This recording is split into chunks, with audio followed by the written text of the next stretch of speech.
Adryll. Howdy. Just How let are me you? sort out technology. Happy to be here today. Reasonably nervous. And I have technical, what's that called? So, technical inefficiencies with this microphone. You just have to kiss your mic, right? Yeah, I feel like you see a lot of people in the road doing this, when they're walking around trying to talk on the phone and the road noise. But yeah, It's actually a lot harder. So let me just quickly do an introduction on Coffee On again. So Coffee On is now live. Live talk shows about connecting people with coffee. And today we have this amazing guest. He's no stranger to the coffee industry. He's also a very dear friend of mine. So his name is Adryll Lin. He now represents Mercanta Coffee as a coffee hunter.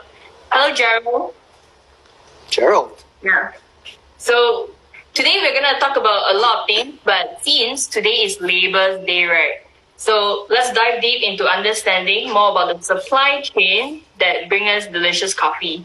So Adryll's the best person for us to pick his brain. So Adryll, I wouldn't go that far, but huh? I wouldn't go that far as the best person. There are definitely way more people, way more qualified than I am. So I'll try my best. You have a lot of friends with us today. We have Rocket Espresso. We have got Ivan. Oh, great. Yeah, it's nice to connect people. So Ivan is Asian Rocket Espresso. Oh yeah, he is actually. Hello? So, Adryll, we're also gonna test if you are good at multitasking today. So you will brew us coffee, right? I will try. I have my very rudimentary setup here. So I realize as you get further and further away from the coffee bar, your ability to brew coffee at home becomes more and more bare bones. So I will try to make coffee. Probably not as much or as well brewed as everyone else has been brewing, like you guys. But during this stay-at-home period, obviously coffee at home becomes very, very essential. So I have no shame in admitting that I don't even own a grinder. So what? Guys, can you believe it? Adryll doesn't own a grinder. No. Yeah, everything I have has been back and borrowed. So I've had to return what I used to have. But I guess that was never really a problem. Going to the office every day, getting my coffee ground, or even drinking coffee at work. So I realized the gravity of the situation now that I spend most of my time at home. Yeah. Okay, so Adryll, you have been a waiter, you have been a barista, you have also been a technician, a roaster, and a green bean buyer, and now you are a green bean trader, right? So let's see what you're gonna brew today for us. Okay. Well, I see you're straight into the multitasking. I will try.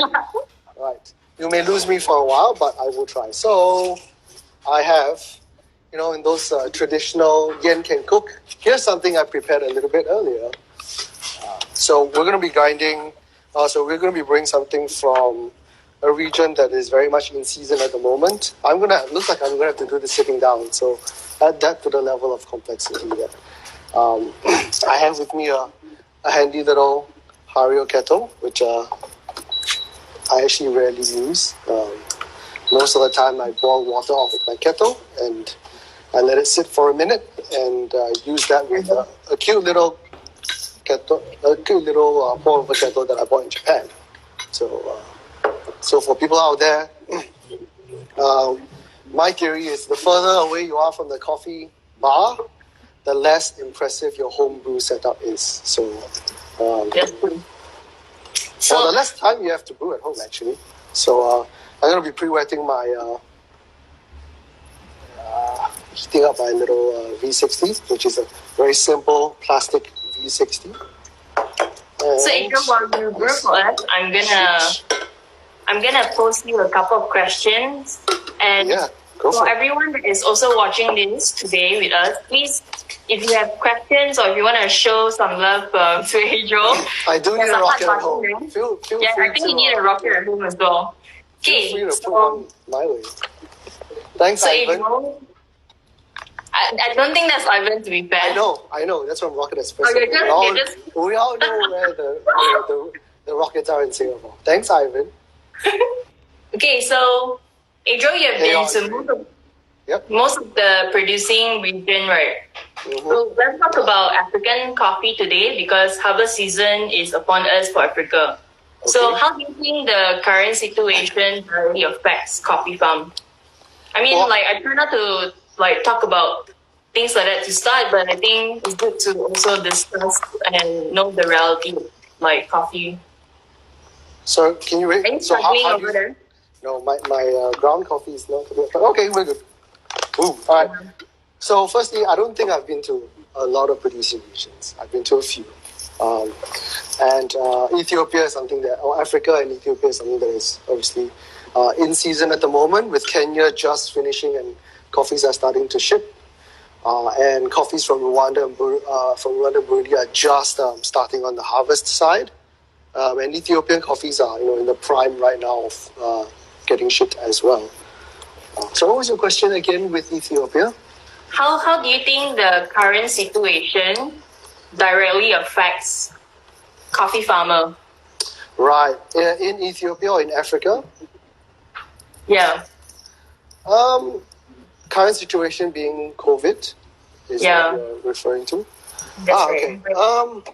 So I have been following the news quite a bit with obviously the COVID situation, and interestingly enough, there is a lot of unpredictable side effects that we're realizing from origin, from shipping, logistics. Ethiopia is in a pretty fortunate and unfortunate position as well, being the fact that they have finished most of their harvest, and processing is pretty much finished as well. So they're starting to ship their coffees, which is the challenge. So the unfortunate thing now is that a lot of people do want those coffees, but there are a lot of people, there are a lot of traders and importers out there that already have existing coffees. So the challenge is when these coffees will arrive. So we do see that a lot of new harvest coffees will be slightly delayed, I guess. Which is unfortunate for producers, obviously getting paid a little bit later. So for the most part this year, we do see producers getting paid a lot later. Hopefully, that will be actually the best case scenario, rather than not getting their coffee sold at all. Rocket Espresso just asked, what am I brewing? Ethiopia, actually, obviously. Being in harvest, I have something that I traditionally don't really enjoy, which is an anaerobic processed natural Ethiopian coffee from an area called Uraga, kind of south of Ethiopia. Yeah, so it should be pretty funky and a lot of depth. Yeah, so I think Africa is in the same boat as a lot of producing nations where they're going to be struggling to move their coffees. But I guess Ethiopia is in an enviable position in the sense that everybody wants Ethiopian coffees. It's a highly sought after origin. Yeah, that's right. So that's what's good. And thankfully, with China kind of pulling out of this situation, shipping lines are starting to sort of reestablish themselves. So that will definitely help. Yeah.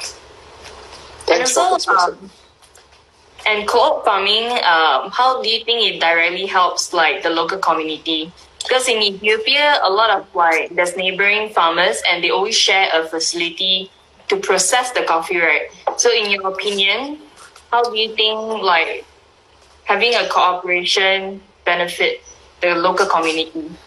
Co-ops are an interesting paradox in Ethiopia. You do find co-ops, definitely. So co-ops basically just means that there's a sharing of resources. Ethiopia being one of the many countries that thrive on smallholders. So smallholders being your mom and pop, subsistence farmers who farm coffee, not for profit necessarily, but as a cash crop, as a little bit of extra money. So they don't have the necessary infrastructure to process their own coffee. So co-op just basically allows them to pool resources together. But in Ethiopia, a lot of coffees are not really produced in co-ops, but they are produced in a central kind of mill, which is usually in a localized region or localized district.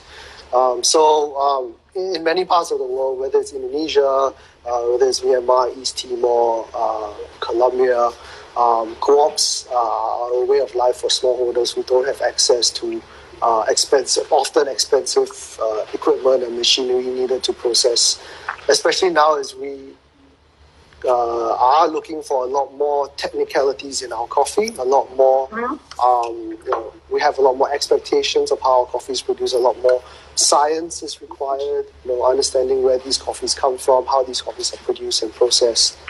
So a lot of times smallholder farmers don't have access to such equipment. So co-ops are a great way to pool resources together. And oftentimes it leads to definitely, I guess, more consistent quality in the sense that they get access to equipment. But it also kind of balances out the quality for smallholder producers who, some might not be producing as well. So that's always the challenge with co-ops. Sometimes we need to variable quality compared to small farms. Daniel asked if there's a price hike on beans due to the current situation. Price hike. I think globally we're definitely there was a bit of a price jump at the start where big companies. I was just talking about this to some of the. I can't remember what I was talking this about, but a producer, an exporter in Brazil, where large companies that have a large access to the market with grocery stores and supermarket chains were definitely worried about supply, and that's where we saw a bit of a price hike with commodities. But I think by and large, specialty coffees will definitely take a big hit with price. Ethiopia is an interesting one. I would say it'll be a net kind of back to last year's pricing, because at the start Ethiopia did have a big price jump due to various government regulations and also just general cost of production going up without going to too many technicalities. So we do hopefully see prices kind of coming back down a little bit with Ethiopia. But unfortunately, being in Southeast Asia, we do see that the strong US dollar actually probably removes any gain that we might otherwise have. Yep. So, so as someone that also loves coffee, right? So I've always dreamed about farm trip to Ethiopia. How do you imagine Africa to be compared to your actual experience, like at the farm itself? I'm sure everyone's curious. Right? Yeah, it's probably my dream. I'm going to finish off. There's one question here about demand falling 60 to 80%. Just a quick touch on that. Definitely demand has substantially fallen. We do see people who have already stockpiled coffees going much longer on what they're originally forecasted for. I think the general concern would be that with specialty coffee, as PB coffee is specialty coffee driven, we do see farmers holding on to a lot more of the current harvest, trying to move those coffees eventually on the commodity market if they're not able to sell it at a specialty. So, i.e. they're selling it at a big loss. I think a lot of farmers are pretty much willing to do that because obviously this virus is a global issue. So what we hopefully would see is a big reset over next year. But the ongoing concern is whether or not a lot of these farmers will continue to produce specialty coffee, or they will cut back on producing specialty grade coffee, just to kind of hedge their bets a bit, lower their cost. So there might be a kind of balancing of supply and demand. Yeah. Okay. Hey, Marcus. Okay, Africa. Africa is an interesting one. How is it like compared to what you imagine it to be? I think in our initial conversations, touched on Africa, which I'm drinking this anaerobically processed. I'm drinking coffee. Cheers. This is from Uraga in the Guji area.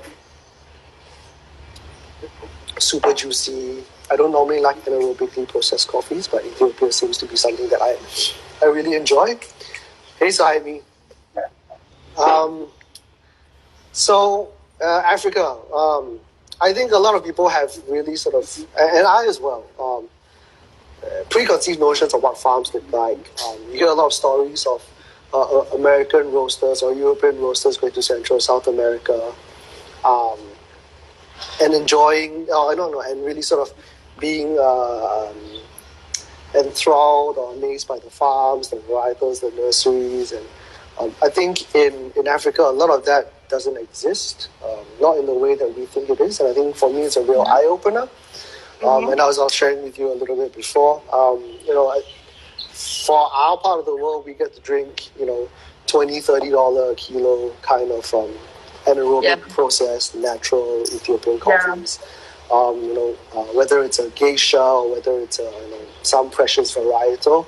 But over on the other end of the production chain, especially some places that survive on smallholder type setups, they don't have any idea of what they're doing. I mean, not in a bad way. I'm just saying that for them, it's very much a transaction. Being able to produce coffee allows them to have a good living or better standard of living. Correct. So they don't necessarily have access to, that's definitely rapidly changing in Africa. They don't necessarily have access to knowledge, understanding of what they're actually growing. And a lot of what they do is trial and error. Where countries have have been doing anaerobic processes coffees for years and years, it's a relatively recent kind of endeavor. So a lot of this, what we think of specialty coffee doesn't really hold very strongly in Ethiopia, I find. The general part, definitely there are farms like Geisha Village and stuff like that that really sort of drive home that specialty idea. Sorry, please speak with the mic. Sure. Thank you. But a lot of the mills and washing stations we visited, came down to how many raised beds they have, how much tonnage they can move. A lot of the interesting coffees that we're tasting might be born out of accident. One of the good examples is we visited a washing station where in 1 year they had no shade on the fermentation tanks. In the next year, they put shade. Obviously, putting shade would drop the temperatures, increase the fermentation times. But the real reason for that is, they needed shade for the farmers or for the workers. So they don't, a lot of that stuff is not well planned or well thought. A lot of it is just sort of responding as to what the people require for, better kind of standard of operation and things like that. So it's a very transactional style. When we talk to the washing station, a lot of the answers were how much tonnage I can produce, how much revenue I can generate, which is definitely a fair call. Coffee, we pay $10, $20 a cup, $30, $40 a bag sometimes. But on the other hand, they really get paid substantially less. Some of the farmers, they get paid 20, 30 cents a kilo USD. So of cherries. So that's kind of what you're looking at. Yeah. So livelihood was the real kind of spark for me. How important it is to farmers over there earning that kind of revenue as opposed to growing the latest varietal, the latest micro lot, the latest processing technique. I'm all for that definitely, but I think that's what really changed my perspective in Ethiopia. Yeah. And correct me if I'm wrong, but majority of coffee producer, they wouldn't have or they don't have access to or connection to specialty coffee roaster, right? So they most of the time they probably don't know how to market their coffie. I think this is something that's come in place, right? That's something that's constantly changing, and I talk to my colleagues a lot about this. That as technology gets easier and easier, I'm sitting at home drinking delicious coffee, FaceTiming the rest of Singapore, the region. People in Ethiopia or Peru or El Salvador, they can easily do that just as well nowadays. So I think access to technology has really shortened the supply chain. It doesn't remove the risk that you do when you engage in connecting directly or purchasing directly from farms. There are definitely a lot of pros and cons. There are a lot of risk involved when you buy directly. Quality is one. Getting the coffees to your doorstep is another. So I think that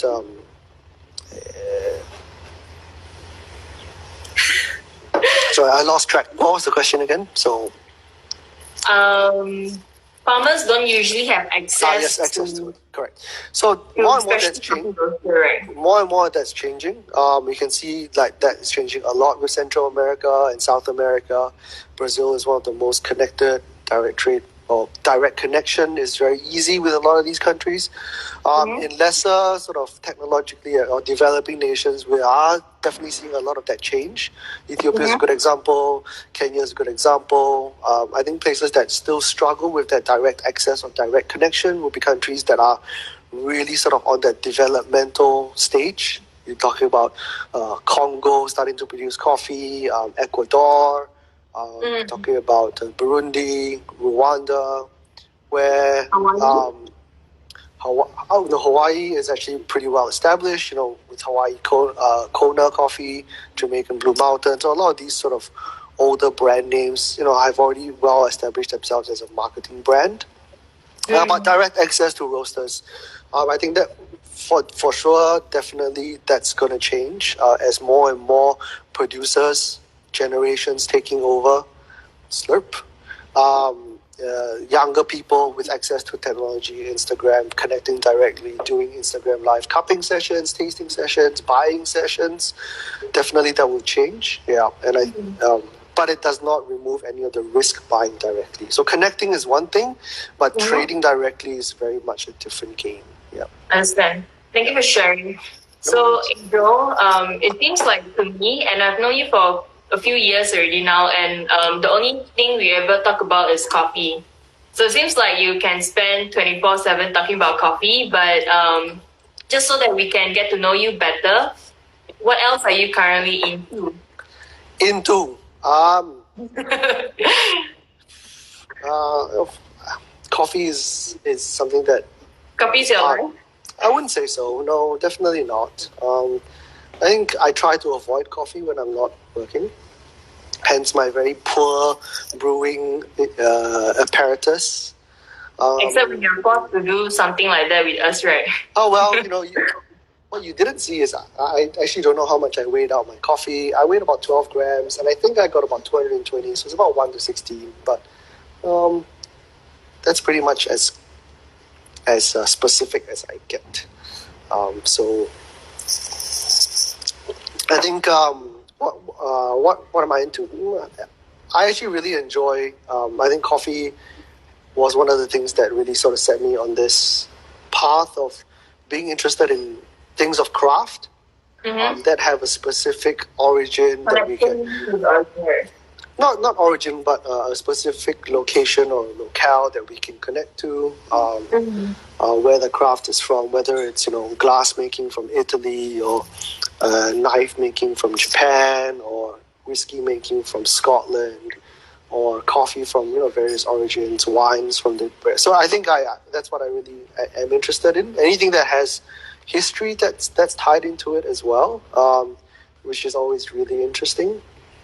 I think that's what really sort of gets me involved with producers as well, understanding how they've developed their estates and farms, generationally speaking. Same thing, how knife makers in Japan. So I really like collecting knives. I really like drinking, various spirits. So understanding that process of how, not just how it's made, but like the history behind a lot of it. What is my current favorite coffee from Ireland? So, you know that you have access to like a lot of very delicious coffee. So, if you can choose your favorite coffee, what would it be? My favorite coffee to drink right now. My favorite coffee so far.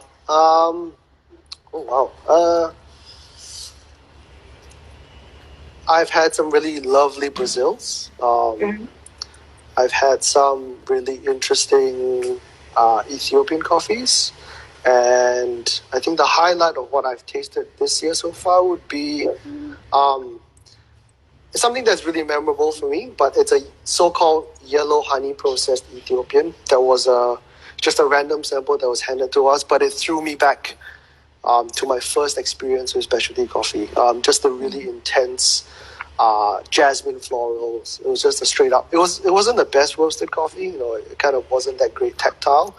But that intense floral was just you throw me back to exactly where I sat, which table it was. This was in auction rooms in Melbourne when I was living in Melbourne. I was sitting right by the big windows at the front. And I had my first Uraga Cafe Ethiopian coffee. That was probably my first coffee experience. Ivan's asking, or Phenomenon is asking, has COVID affected my work right now? Definitely. Obviously, demand is going up and down. But I think we're in a fortunate position where, with Asia, various states of recovery and various states of going through the virus impact. So I think for us, it's probably a net. We do see Korea pulling out of this, Japan going into this a lot later. Malaysia's been very quiet. Vietnam and getting out of this. Philippines and Thailand sort of being a little bit quiet. Singapore's constant. So, So, Adryll, apparently, somebody tipped us that you are a huge bubble tea fan. So, I think we should be asking you about the current situation without bubble tea. How are you doing? I wouldn't say I'm a huge bubble tea fan. I'm surviving. I do miss my my pea bakao milk tea bubble from Wubi. So that was a sad loss. But otherwise, okay. How's the bubble? What is bubble tea situation? It's a great question. The bubble tea crisis, right? The bubble tea gate. Wow. So, Adryll, if you can choose only one brown beverage to drink for the rest of your life, only one brown beverage to drink for the rest of your life, what would it be? Right now, at this very moment, I do have a little bit of a sore throat, so I'll have to just pull this up. Kudos to yay old grand uncle who developed this amazing herbal remedy that I had in my bubble tea as well. So otherwise, well, a lot of the people who know me know that I really enjoy whiskey, and I think whiskey will probably be my go-to brown liquid. Whiskey is very versatile. It fits all my criteria. I drink from it, I cook with it, I collect it, I enjoy it. I think once coffee gets to that stage of being a collectible, definitely, or being a lot more versatile in how we use it. I mean, obviously, you can cook with coffee, but I think as we get into the whole blast freezing vintages of coffee, stuff like that, definitely that's something to be really interested in. Yeah, as we start to look at the 2005 vintage of Panama Esmeralda Geisha, blast frozen. So, yeah. Run your crystal ball and talk about how do you think coffee green buying will be affected in 2 to 3 years' time. Oh my gosh. Very deep one. Direction. Thank you for the excellent question. We need to make Adryll work a little bit. I think it's I don't have a crystal ball. How about a little teacup? I love my little teacup. I think post-COVID, I think the question is actually not necessarily demand but supply. With people getting hugely burnt at the origin, not people cancelling contracts, not being able to live up to their contracts. So I think that's probably the concern of that. For the next the next few years, I think my guess would probably be a little bit more pulling back on volumes and supply. I would say maybe some of if I was a farmer and I would be worried about investing all this money in infrastructure and having things like that happen to me of not being able to fulfill or sell my coffees, I would probably shift some of that to the commodity market, spend a little bit less on labor. So for instance, now a good example would be maybe Burundi or Rwanda not having enough labor to go through the harvesting period because of social distancing and things like that. So you're going to see coffees left on the trees or not being able to harvest at their prime. That's a guess of mine. not having enough labor to harvest the amount of coffees that that they have on their farm. So they may just sort of shift some of that production to commodity, and produce a little bit less specialty, so less cost involved, less cost of production, so the burden is not so heavy. So I think I was just listening to a really great Cropster posted video web seminar, and with people who are far more equipped to talk about this than I am. But as always, the person who is the most vulnerable in our perspective are the farmers, are the producers. And I would say right now, the best way to overcome that and maintain that level of quality that we've been seeing year on year is to vote with your wallet, support your local relationship-driven roasters who are, sustainably sourcing. Whether it's direct trade or whether it's through an importer, it doesn't really matter so much at this point. But giving the ability or giving that confidence for farmers to keep on doing what they're doing, I think that's the scary part, I guess, from my perspective. We won't even see the effect of that now because a lot of farmers are just trying to understand the various regulations that are imposed. Yeah, so 2 to 3 years down the road, I would see that there might be a pullback in all this crazy prices of coffees, crazy processing, and people kind of coming back down to just more accessible coffees, I would say. Yeah. It's going to really depend on what the demand is like after COVID. Are people still going to walk into cafes and sit down and pay $12, $15 for that really fantastically, brewed cup of coffee brewed by, a well-trained barista? Or are they going to spend a lot less money to carbonic maceration? I know everybody's doing carbonic maceration, but obviously that's all labor and cost. Not knowing whether they're going to be able to sell those coffees at those prices, that's the question mark that we all have. Yeah.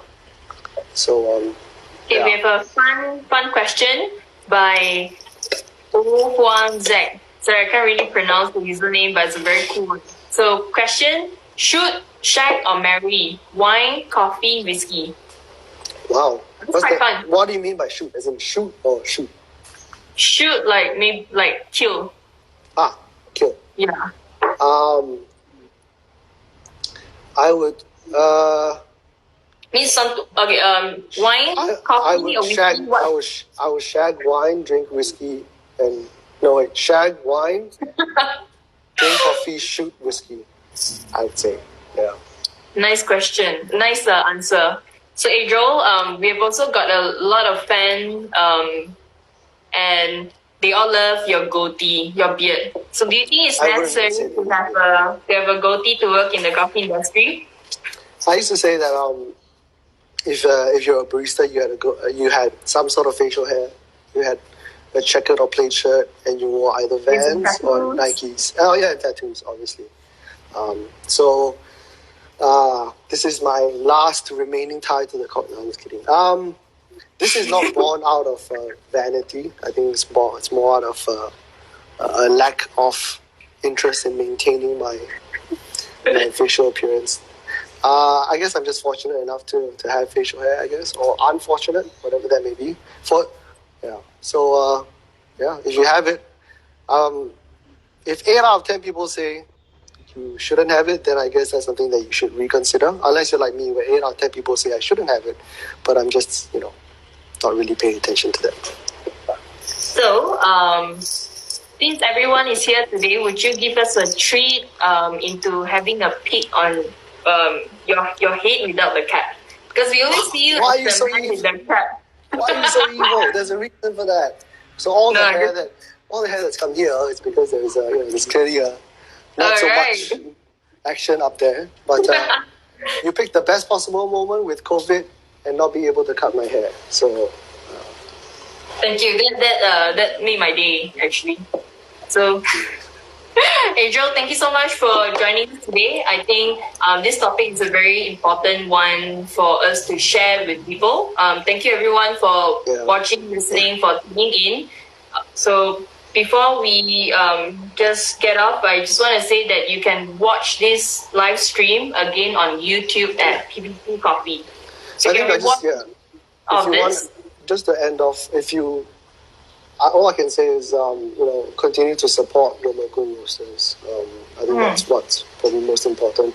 And from my perspective, ones that preferably have some sort of interest in long-term relationship with their suppliers or the producers that they work with, because the magnitude of what farmers are going to be going through over the next, right now they can't even see what's the challenge that's coming ahead of them, because the main thing is getting production done or processing done.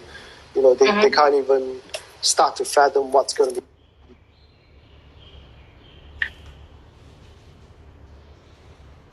Hello, Adryll.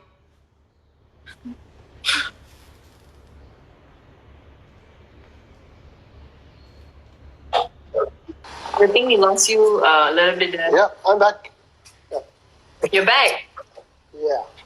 So, I think that's pretty much what... Cool. Thank you so much for sharing. Support your local roaster, preferably one that is in pursuit of quality and sustainability. Yeah. One of the main reasons why I decided to come back into coffee industry is because, like, when you do well, immediately you are also affecting like everyone along the supply chain. So when you do good, not only you are doing good, just for yourself, but you also directly affecting like the farmers, the middleman like yourself, the roaster, and everyone along the line. Yeah. So thank you for joining me today. I really appreciate it. No worries. Yes, Adryll. Ciao. Coffee on. Coffee on. Coffee on. Thank you, guys. Thanks, guys. Thanks for calling me. And, I really appreciate the time. Thank you, everyone. Guys. Thanks for watching. You can rewatch this on YouTube at P2P Coffee. Ciao. Peace out. Bye.